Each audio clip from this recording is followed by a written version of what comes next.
I'm Jane, 31 female. I live in a city that never sleeps, in a condo I bought with my own money, and I work a job that demands precision, logic, and an almost obsessive attention to detail. I'm a senior financial analyst, which means my entire life revolves around numbers making sense. For the longest time, the one place where the numbers never added up was my own family. I was the responsible one, the safety net, the emergency fund, and I thought that was my role, my duty. It took one outrageous demand for me to realize I wasn't a safety net. I was a doormat. This is the story of how I stopped letting my family walk all over me and finally secured my own future, even if it meant burning every bridge behind me. Before this story unfolds, I'd love to connect with you. Please let me know in the comments where you're watching from and what time it is in your corner of the world. It's amazing to see how far these stories can travel. In my family, love was often measured in dollars and cents. It wasn't a conscious decision, not something we ever sat down and discussed, but it was an undercurrent that ran through every holiday, every birthday, and every crisis. My father, Patrick, a man whose hands were calloused from a lifetime of construction management, believed in providing. It was his core identity. Since my mother passed away a decade ago, that belief had hardened, calcifying into a rigid worldview where financial support was the highest form of affection. For him, a paid bill was a hug, and a cleared debt was an "I love you." I, in turn, learned this language fluently. I excelled in school, got scholarships, and climbed the corporate ladder with a relentless focus. I wanted to make him proud, yes, but I also wanted to speak his language, to show my love by being self-sufficient, and eventually, by being the one who could provide. My younger brother, Mark, learned a different dialect of this same language. He was the artist, the dreamer, the one who floated through life on a cloud of potential. He was 4 years my junior, and in my father's eyes, he was the one who needed protecting. While I was building a career, Mark was building a repertoire of songs in smoky bars. While I was saving for a down payment, he was saving up for a new guitar amp. My father saw this not as a lack of ambition, but as the noble struggle of a creative soul. And so, an unspoken agreement was forged. I would be the stable pillar, and Mark would be the beautiful vine that grew around it, supported by its strength.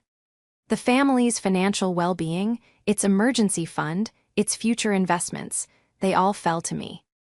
It started small. When Mark's car broke down, it was a given that I'd cover the repair. When he was short on rent, a quick transfer from my account was the unquestioned solution. Dad would call not to ask, but to inform. "Mark needs about $600 for his rent this month, Janie. Just take care of it." It was never framed as a loan. It was just what was done. To keep the peace, to keep the family engine running smoothly, I paid. I kept meticulous records in a private spreadsheet, a habit from my job. I initially labeled it loans to Mark, but after the first year, I tellingly renamed it family support. The total was staggering, a silent testament to years of one-sided generosity. It was the price of being the responsible daughter. The pinnacle of this arrangement was the joint savings account. When my mother passed, she left a modest life insurance policy. Dad, in a moment of what he probably considered profound wisdom, decided the money should be put into a high-yield savings account under both my name and his. "You're good with money, Jane," he'd said, his voice thick with grief. "You'll manage it. It's for the family's future." At the time, I was 21, and it felt like a sacred trust. Over the years, that account became the hub of my financial life. My bonuses went in there. A significant portion of my salary was automatically deposited. It was the account from which I was building my future, saving for the condo I dreamed of. I was the sole contributor, but in my father's mind, and by extension Mark's, it was the family money. This unspoken agreement also dictated our roles. I was the planner, the organizer, the one who remembered birthdays and scheduled Dad's doctor's appointments. Mark was the entertainment.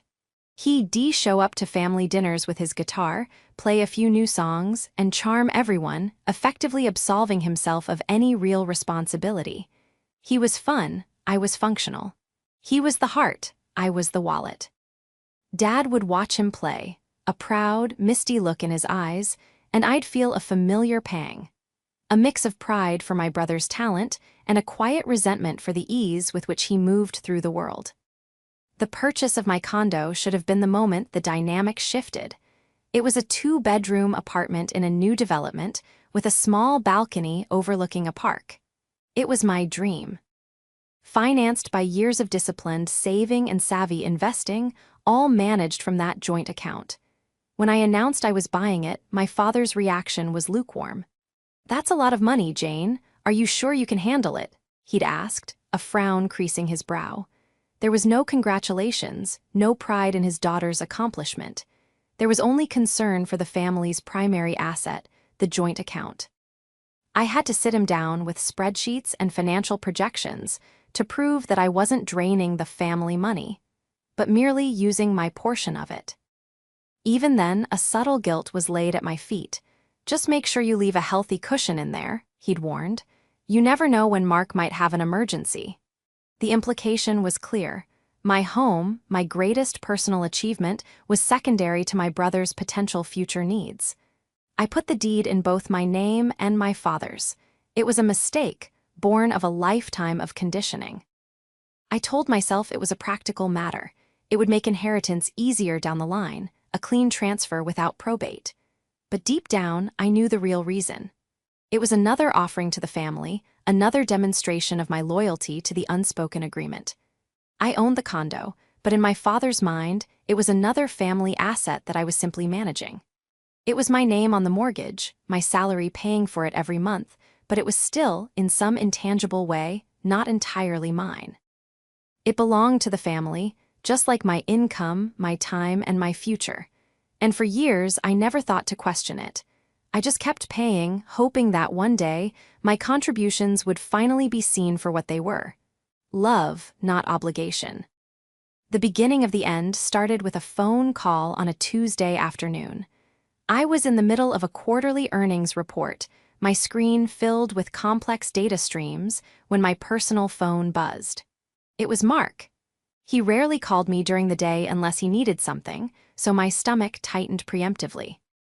"Janie, big news," he exclaimed, his voice practically vibrating with excitement.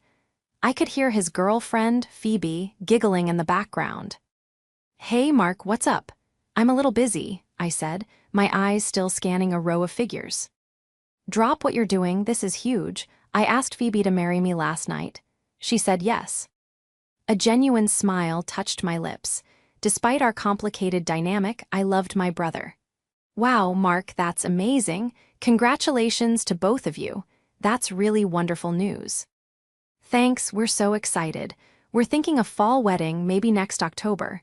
Phoebe has this whole vision board, it's going to be epic," he gushed. "Anyway, we should all celebrate. Dad's cooking his famous lasagna on Sunday, you have to come." For a moment, it felt normal. A happy family moment, a cause for celebration. I felt a sense of relief wash over me. Maybe this was a turning point. Mark was settling down, taking on real responsibility. Maybe our relationship could finally shift into one of equals. I agreed to come on Sunday, my heart feeling lighter than it had in a long time.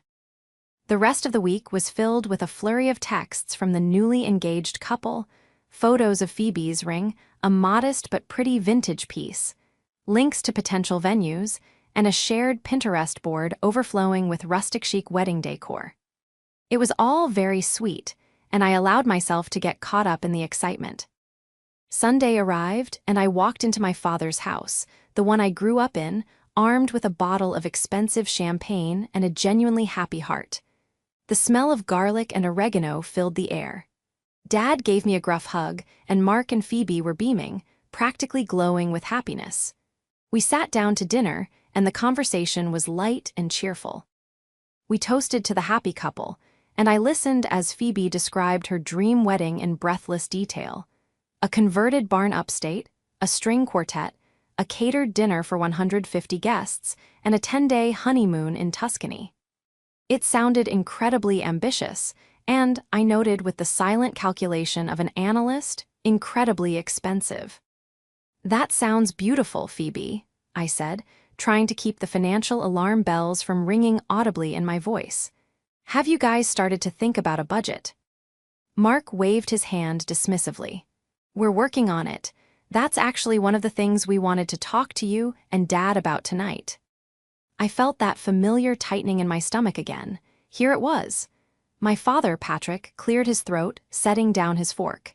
He took on his serious, family patriarch tone. Jane, Mark and Phoebe have some big plans, and they're going to need our help to get started on the right foot. I nodded slowly. Of course.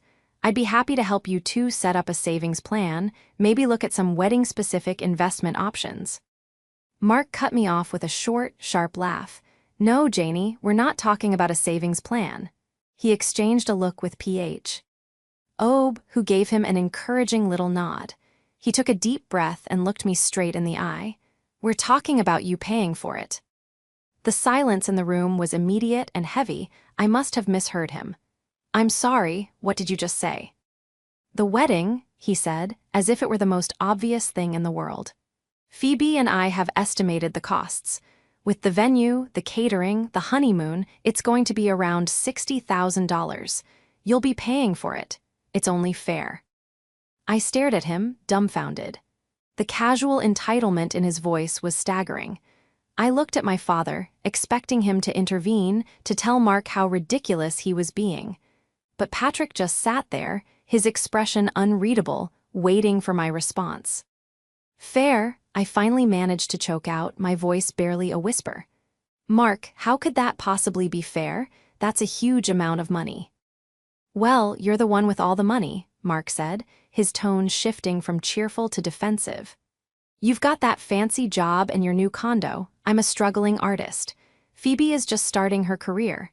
We can't afford a wedding like this on our own, and Phoebe deserves to have her dream day. You've always taken care of things. This is just a bigger thing. A bigger thing? Mark, this isn't like covering your rent or fixing your car. This is $60,000. I have my own life, my own mortgage to pay.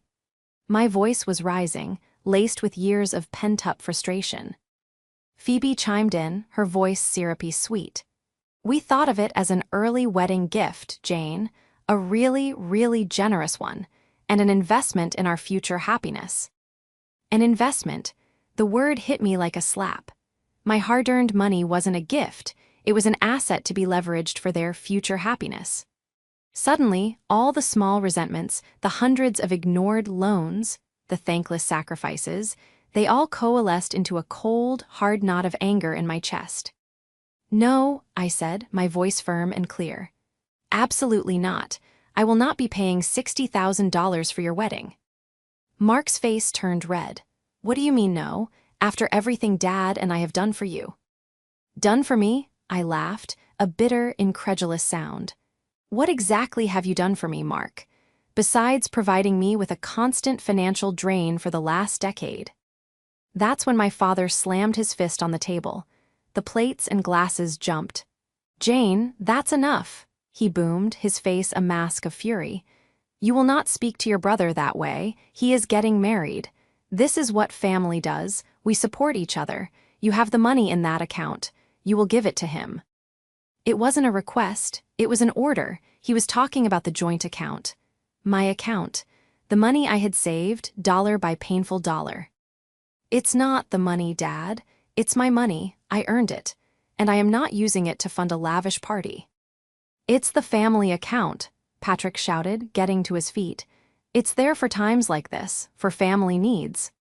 My brother wanting a rustic chic wedding is not a family need, I shouted back, standing up to face him. A medical emergency is a need. Losing a job is a need. This is a want. An entitled, ridiculous want. The air was thick with tension. Mark and Phoebe looked shocked that I was actually fighting back. My father's face grew darker with every word I spoke. He took a step toward me, his finger jabbing the air. I am your father, and I am telling you to do this. You have a duty to your brother. My duty doesn't extend to bankrupting myself for his fantasy wedding. Then you're no daughter of mine, he spat, his voice dropping to a low, menacing growl. If you refuse to help your brother, if you turn your back on this family after everything we've given you, then don't bother coming home again. You'll be on your own." The ultimatum hung in the air, sucking all the oxygen from the room. It was the ultimate weapon in his arsenal, the one he had wielded subtly for years but had now laid bare. My place in the family was conditional, it was transactional, and the price had just become too high. For the first time in my life, the fog of obligation began to clear, and I saw the dynamic for what it was, not love, but exploitation. I looked at my father's furious face, my brother's expectant one, and I felt something inside me snap. "Fine," I said, my voice dangerously calm. I picked up my purse from the chair. "If that's the choice, I've made my decision." I turned and walked out the door, leaving the scent of lasagna and the wreckage of my family behind me. The unspoken agreement was finally broken, and I knew exactly what I had to do next. The drive back to my condo was a blur of streetlights and simmering rage. My father's words echoed in my head. "Don't bother coming home again." Home, the word felt hollow. The house I had just left, the place filled with childhood memories, had ceased to be a home and had revealed itself as a headquarters for a business in which I was the sole, unwilling investor. My real home, the one I was driving toward, was the condo. My sanctuary. And a chilling thought suddenly pierced through my anger. The deed to my sanctuary had my father's name on it. It was another chain, another point of leverage he held over me. When I got inside, I didn't turn on the lights. I walked through the dark apartment to the large window in my living room and looked out at the city lights. The view, which usually filled me with a sense of pride and accomplishment, now felt precarious. How had I let it get this far? How had I become so enmeshed in their financial lives that they felt they had a right to my future? The answer, I knew, lay in the past. My mother's death had been the cataclysm that reshaped our family's landscape. Before she got sick, things were different. She was the family's emotional core, the one who balanced my father's gruff pragmatism. She saw me, truly saw me. She praised my report cards, but she also praised my kindness. She encouraged Mark's music, but she also made him do his chores. She understood that love wasn't about money, it was about presence, support, and mutual respect. Her love was unconditional. My father's, I was just realizing, came with a price tag. After she was gone, Dad was adrift. He threw himself into his work and into parenting the only way he knew how, by providing.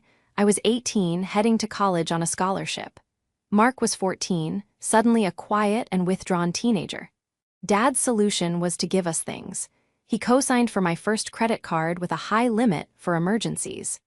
He bought Mark the best guitars, the most expensive amps, anything to bring a smile back to his face. It was his way of grieving, of trying to fill the enormous void Mom had left. I understood it then, and I tried to help. I took on a part-time job in college not just for spending money, but to send cash home to help with bills, to lessen Dad's burden. That was the beginning of the pattern. I became the second provider. When Dad's construction business slowed during a recession, I was the one who quietly transferred money to him, telling him it was a return on an investment he'd made in my education. He never questioned it. He just accepted it. It was easier for him to see me as a financial asset than as a daughter trying to care for her grieving father. Mark, on the other hand, was placed on a pedestal of fragility. He was the sensitive one who was still processing Mom's death, even years later. This narrative, spun by my father, became Mark's shield. It protected him from responsibility, from expectation, from the harsh realities of life. Any failure was excused, any request was justified. His part-time jobs never lasted long. He was always on the verge of his big break, a record deal that was just around the corner, a tour that was almost booked. In the meantime, I was expected to finance the dream. I remembered one particularly galling incident from a few years back. Mark had decided to record a demo album. He needed studio time, a producer, session musicians. The cost was close to $10,000. He and Dad had presented it to me as a family investment. "When I get signed, you'll get it all back tenfold," Mark had promised, his eyes shining with unearned confidence. I was hesitant, but Dad had applied the usual pressure. Don't stand in the way of your brother's dream, Jane. Your mother would have wanted you to support him. The mention of my mother was his trump card, and he used it masterfully. It was emotional blackmail wrapped in a cloak of sentimentality. I gave him the money. The demo was recorded. Nothing came of it. It sat on a streaming service with a few dozen plays, most of them from me and my Aunt Elsie. The $10,000 was never mentioned again. It was just absorbed into the black hole of family support. My Aunt Elsie, my mother's sister, was the only one who saw the dynamic clearly. She was a librarian, quiet, observant, and fiercely intelligent. She lived a few states away, but we spoke on the phone every week. She had warned me for years in her gentle way. "You're too good to them, Jane," she'd say. "Your father enables Mark, and you enable them both. Your mother would have wanted you to build your own life, not just finance theirs." I would always deflect, making excuses for them. "It's just until Mark gets on his feet," I'd say, a line that had long since lost its meaning. Thinking of Elsie now, sitting in my dark apartment, I felt a wave of shame. She had been right all along. This wasn't support, it was a system of dependency, and I was its primary fuel source.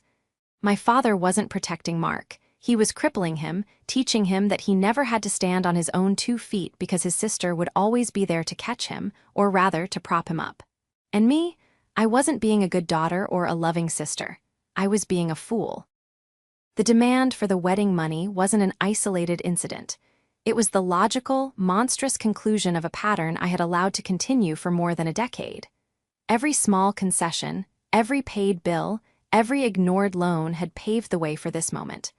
I had taught them how to treat me. I had shown them that my boundaries were flexible, my resources were communal, and my future was negotiable. The ultimatum my father had issued wasn't just about the wedding. It was a test of my compliance. He expected me to fold, to apologize, to come back begging for forgiveness with a check in my hand. He expected the past to repeat itself because it always had. But sitting there, with the city humming below, something shifted inside me. The anger began to cool, replaced by a cold, clear resolve. The echoes of the past were no longer a source of guilt. They were a roadmap of my mistakes. And I knew, with absolute certainty, that I would not make them again. They thought they knew me. They thought I was the dutiful daughter, the endless well of cash. They were about to find out how wrong they were. I was a financial analyst, and it was time for an audit. Monday morning, I called in sick to work for the first time in 3 years. My voice was steady, but my mind was a whirlwind of activity. I told my boss I had a sudden personal matter to attend to, which was the truest statement I had ever made. My personal matter was the complete and total disentanglement of my life from my family's grasp. The rage from Sunday night had solidified into a plan, a series of logical, sequential steps. This was my world, the world of numbers and consequences, and I was about to introduce my family to it. My first step was to open the spreadsheet I had so grimly named Family Support. I hadn't looked at it in months, afraid to face the total. Now I opened it with a sense of grim purpose. For the next 2 hours, I went through years of my bank statements, credit card bills, and transaction histories, cross-referencing every entry. I was meticulous. I added dates, descriptions, and categorized each expense. Mark's rent, Mark's car insurance, Mark's emergency trip to Austin for a music festival, the $10,000 for the failed demo album, small transfers to my dad's account when his pension was tight. Every entry was a small cut, a tiny surrender of my own financial freedom. As I worked, the numbers on the screen grew, climbing higher and higher. It was one thing to know you were spending a lot. It was another to see it laid out in black and white, an undeniable record of exploitation.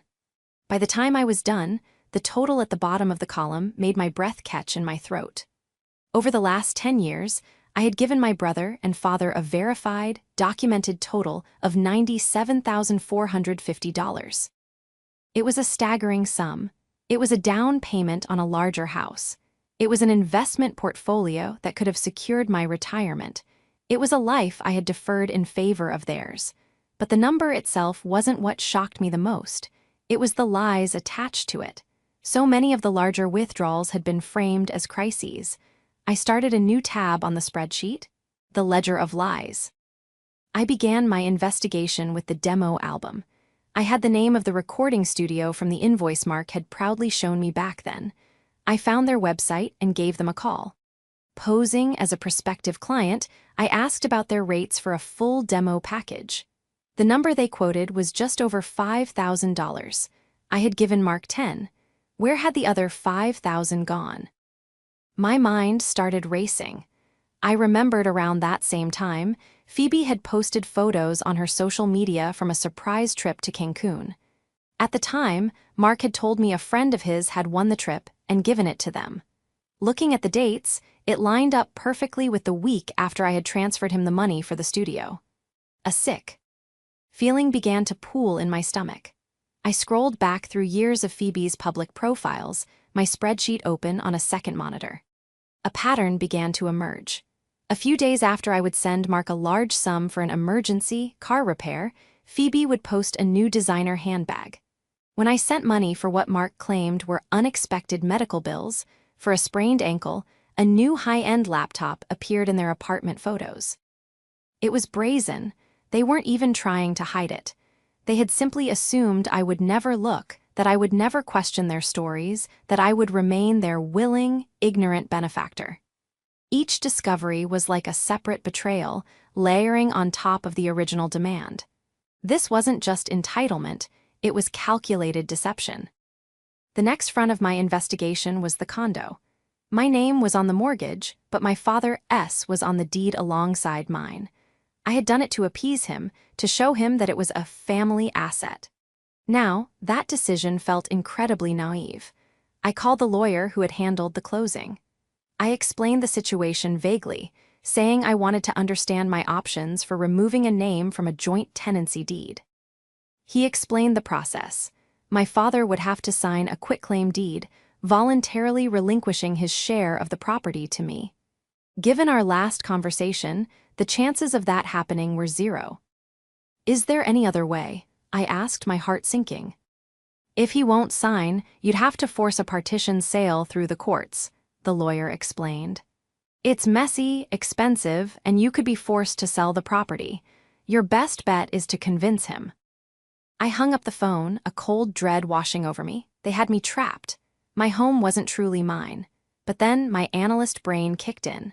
I had paid the down payment. I had made every single mortgage payment from my personal funds, which I could prove. He had never contributed a single cent. While his name was on the deed, he had no financial stake in the property. This was my leverage. A legal battle would be messy, but the paper trail was overwhelmingly in my favor. He might be able to cause problems, but he wouldn't win. The final piece of the puzzle was the joint account. The account my father had called the family account.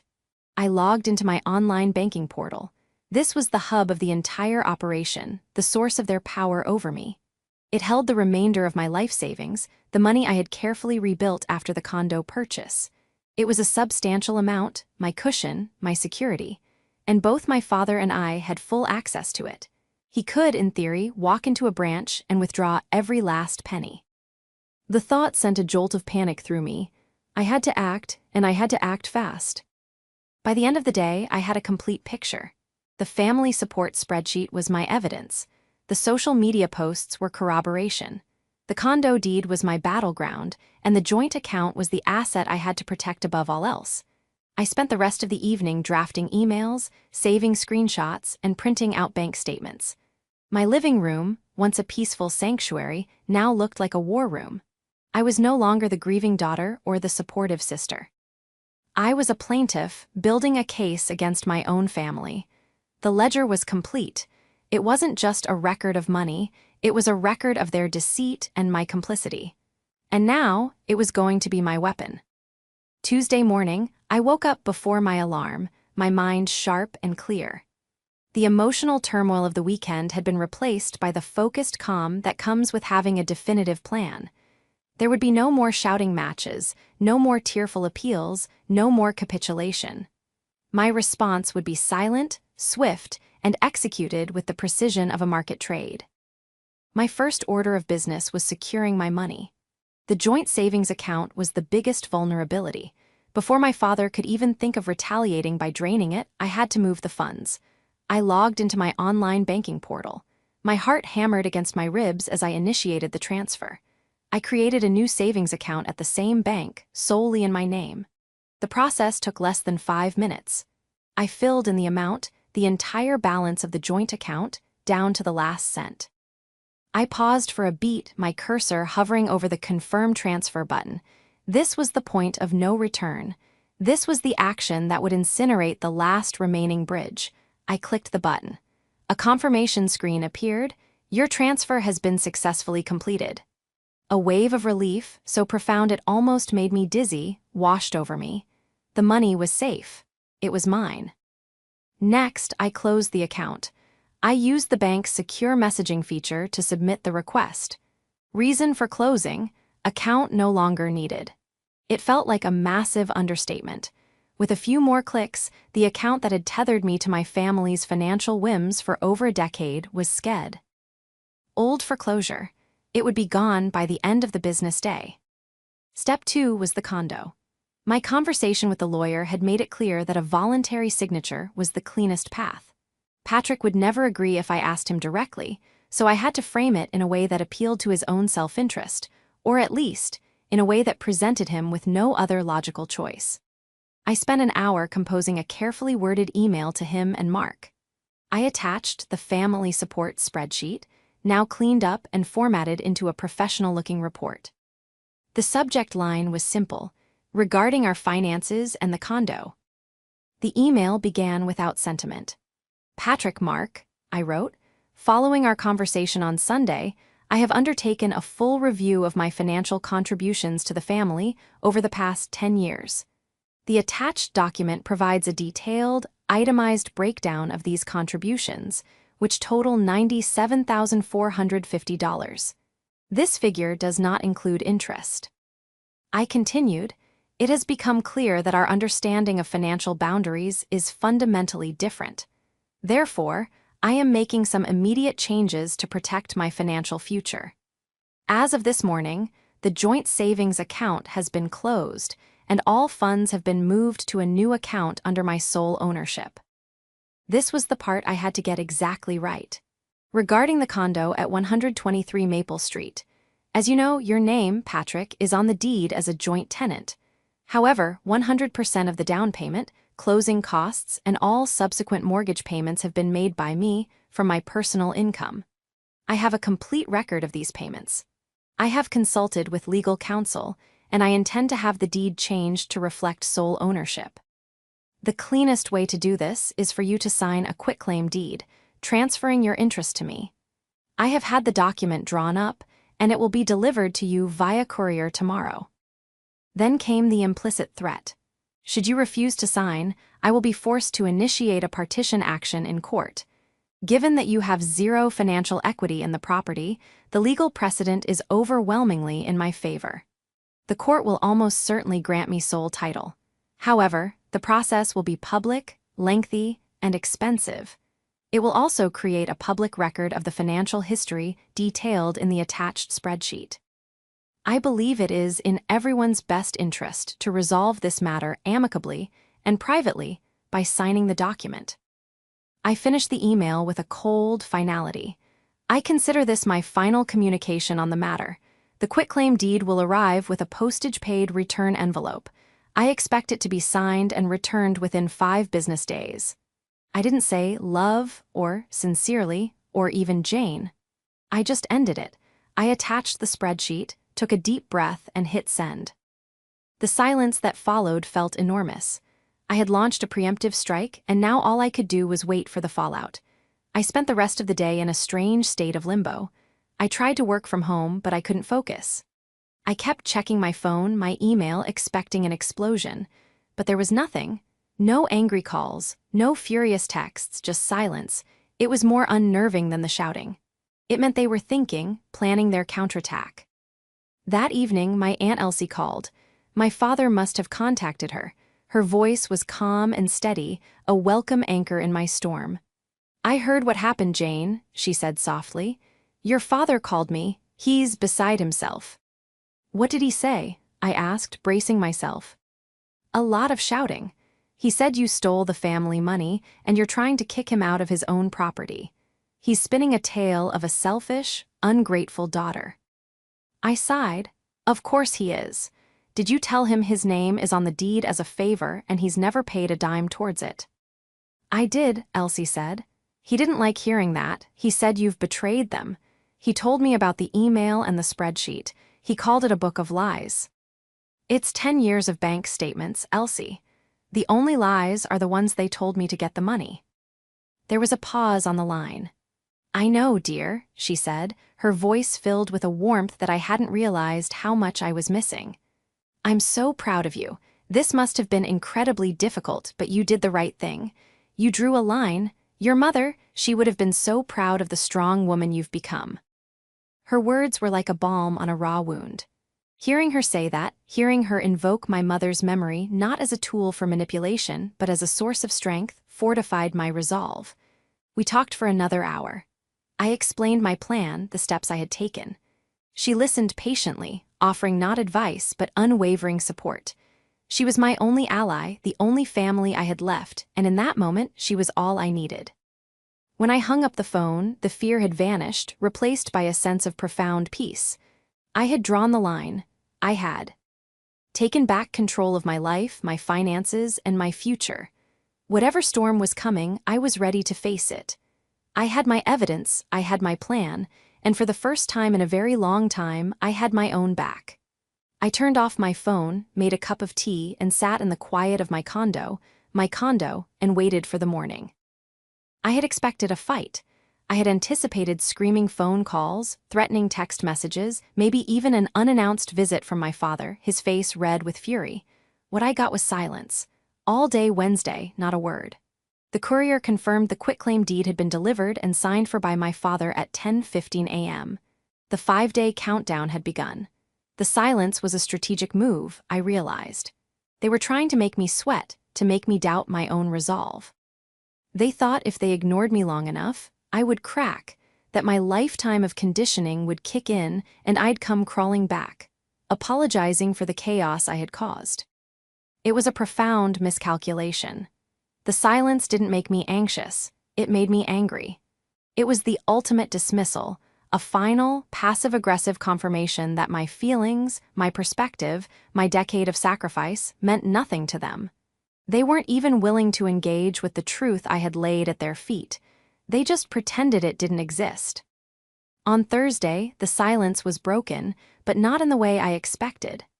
A text message from a number I didn't recognize popped up on my screen. It was a screenshot of a social media post from Phoebe. She had posted a long, rambling diatribe on her Facebook page, which was set to public. It was a masterclass in victimhood. Feeling so heartbroken, the post began, accompanied by a filtered photo of her looking wistfully out a window. Mark and I have been so excited to start our lives together, but we've been hit with some truly cruel and selfish behavior from a family member who we thought would be our biggest supporter. She didn't use my name, but it was obvious who she was talking about.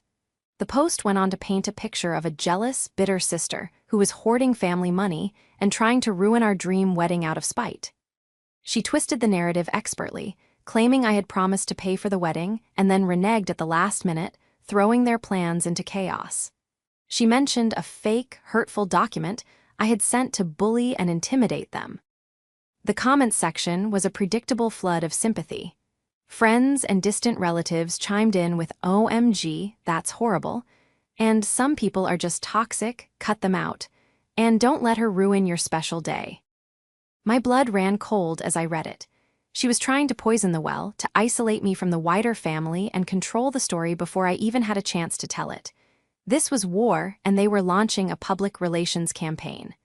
I took screenshots of everything, the post, the comments, and saved them to my evidence folder. I didn't reply. I didn't engage. A public fight would only make me look as unhinged as them. My response would remain in the legal and financial realm. Friday came and went. Still no signed deed. The weekend passed in a tense quiet. By now, I was certain my father wasn't going to sign. He was going to call my bluff, forcing me to take him to court. He was counting on me not having the stomach for a public family battle. On Monday morning, my self-imposed 5-day deadline expired. I called my lawyer. "He hasn't returned the deed," I said, my voice flat. "It's time to file the partition suit." "Are you sure, Jane?" he asked. "Once we file, there's no going back. It will get ugly." "I'm sure," I replied. "They've left me no other choice. They're smearing me all over social media. The time for being amicable is over." He agreed to file the paperwork by the end of the day. I hung up the phone and felt a strange sense of finality. The decision was made. The path was set. And then, at 11:30 p.m. that night, my phone started to ring. It was my father. I ignored it. It rang again. I ignored it. Then a text came through. "Call me now, urgent." A minute later, Mark called. I ignored that too. Then Phoebe. Then my father again. The calls came one after another, a frantic, desperate barrage. My phone screen lit up relentlessly. They were in a panic. But why now? The lawsuit wouldn't have even been processed yet. Something else had happened. My curiosity got the better of me. I silenced my phone but watched the screen. Call after call. Text after text. They were coming in so fast I couldn't even read them. It was an electronic siege. After 20 minutes of this relentless assault, a text from Mark finally caught my eye. It was just a string of panicked words. "Dad is at the hospital. He had a panic attack. What did you do?" My heart leaped into my throat. For a split second, guilt and fear washed over me. Was this my fault? Had I pushed him too far? But then the analyst in me took over. A panic attack. Not a heart attack. Not a stroke. A panic attack. And it had happened hours after the deadline for the deed had passed, on the very day I had told them I would take legal action. The timing was too perfect. It was a ploy. It had to be. A desperate, last-ditch attempt to manipulate me with guilt, to pull me back into the drama and regain control. I thought of my Aunt Elsie's words. "Your father enables Mark, and you enable them both." Rushing to the hospital would be the ultimate act of enablement. It would tell them that their tactics still worked, that a manufactured crisis was all it took to break my resolve. I turned my phone completely off. For the first time in what felt like a lifetime, I chose my own peace over their chaos. I went into my bedroom, closed the door, and shut out the noise. The silence in my apartment was absolute. Outside, the storm of their creation could rage all it wanted. Inside, I was finally safe. I didn't sleep much that night, but it wasn't from worry. It was from the adrenaline of a battle finally won. I didn't know what the morning would bring, but I knew I would face it on my own terms. The old Jane was gone. The new one didn't respond to manufactured emergencies. I would wake up when my alarm told me to, and not a moment sooner. I woke up the next morning feeling as though I had surfaced from deep underwater. The first thing I did was turn on my phone. It buzzed and vibrated for nearly a full minute as a backlog of notifications flooded in. 67 missed calls, 42 text messages, a dozen voicemails. It was a digital monument to their desperation. I made myself a coffee and sat down to review the carnage. The texts were a frantic progression from anger to pleading. "Jane, pick up the phone. Dad is asking for you." "How can you be so heartless? Your father is in the hospital because of you." "Phoebe and I are here. The doctors are worried." "Fine, be that way, but you'll regret this." And then the tone shifted. "Jane, please, we need to talk. This has gone too far. Just call us. We can sort this out. Forget the lawsuit. Dad is stable. He wants to sign the papers. Just come to the hospital." The last message was the tell. He wants to sign the papers. The entire medical emergency had been a high-stakes negotiation tactic. They had created a crisis, hoping to leverage my guilt into a position of power, and when I didn't take the bait, their entire strategy collapsed. They had overplayed their hand, and now they were folding. I called my lawyer before I did anything else. "They're claiming Patrick had a panic attack and is in the hospital," I told him, "and they're suddenly very eager to have him sign the quitclaim deed." My lawyer was silent for a moment. "It's a trap, Jane," he said, his voice serious. "Don't go to that hospital. They want to get you into a room with them to create a high-pressure, emotional environment where they can manipulate you. We'll handle this on our own terms." He was right. I wasn't walking back into that lion's den. "What do we do?" I asked. "I'll dispatch a notary to the hospital," he said. "They are impartial, and their presence will prevent any funny business. They will witness your father's signature and take possession of the document. You will not be present. You will not speak to them. We do this by the book." It was a brilliant plan. It removed me from the emotional equation entirely. I gave him the hospital information Mark had texted me in his panic, and my lawyer got to work. 2 hours later, he called me back. "It's done," he said. "The notary met with your father. Mark and his fiancée were there and tried to argue, but the notary was firm. Patrick signed the deed. It's been notarized and is on its way to my office. The condo is yours, Jane, solely and completely." I hung up the phone and burst into tears. It wasn't sadness or anger. It was the gut-wrenching release of a decade of stress and obligation. It was over. I was free. The next few weeks were quiet. I filed the new deed with the county clerk's office. I set up my new bank accounts and automatic bill payments, creating a financial ecosystem that was entirely my own. I blocked my father, Mark, and Phoebe on my phone and all social media. I needed a clean break, a period of absolute silence to heal. My Aunt Elsie became my rock. We spoke every day. She told me the rest of the story in bits and pieces. Patrick had been discharged from the hospital the same afternoon he signed the deed. There was no serious medical issue. The panic attack was, as I suspected, a performance. The wedding was officially postponed, which we both knew was code for canceled. Phoebe's social media went from heartbroken bride-to-be to a string of vague, inspirational quotes about new beginnings. The rumor was that her parents, who were respectable people, got wind of the real story and were horrified by the idea of their daughter marrying into a family that engaged in such blatant financial manipulation. Without my money, the dream wedding evaporated, and apparently, so did Phoebe's commitment to Mark. About a month later, a letter arrived. It was from my father. My first instinct was to throw it away, but I opened it. It was a rambling, self-pitying 2 pages. He accused me of destroying the family, of abandoning him and my brother, of being cold and unloving. He never once acknowledged the money, the lies, or his own behavior. Tucked inside the letter was a check for $500. The memo line read, "For what it's worth."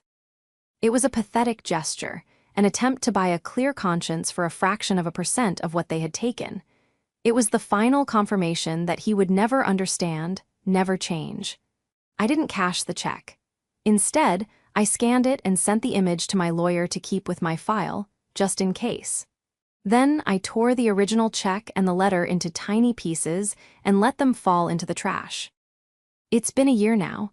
I haven't spoken to my father or brother since that night. I hear through my aunt that Mark has a full-time job now, working in a warehouse. He had no choice but to grow up. My father is quiet and keeps to himself.